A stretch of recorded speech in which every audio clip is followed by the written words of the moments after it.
বিশ্বাস করেন এই রান্নাটি এতটা মজা এখনো পর্যন্ত আমার মুখে লেগে আছে। একবার হলো শুটকি দিয়ে এভাবে রান্না করে দেখবে, একবার এভাবে রান্না করে খেলে আর কখনো ইচ্ছেই করবে না বড় বেগুন দিয়ে শুটকি রান্না করে খেতে। আমাদের নোয়াখালী অঞ্চলে এই বেগুনটিকে বলা হয় ক্যান্ডি বায়ুম।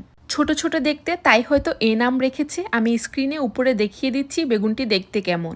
আর এই রান্নাটাও কিন্তু খুব সহজ। রান্নার জন্য প্রথমে বেশ কিছু পরিমাণ পেঁয়াজ তেলের মধ্যে ভেজে নিয়ে কিছুটা বাদামি বর্ণ হয়ে আসলে 1 চামচ জিরা গুঁড়া, 1 চামচ মরিচ গুঁড়া, হাফ চামচ হলুদের গুঁড়া, স্বাদ মতো লবণ দিয়ে মশলাটা কিছুক্ষণ কষিয়ে নিয়ে এর মধ্যে দিয়ে দিচ্ছি আগে থেকে ধুয়ে রাখা কিছু পরিমাণ লইট্টা শুটকি। শুটকিটা কিছুক্ষণ মশলার মধ্যে ভেজে নিয়ে কিছু পরিমাণ পানি দিয়ে আবার রান্না করে নিতে হবে, পানিটা শুকিয়ে তেল উঠে আসা পর্যন্ত।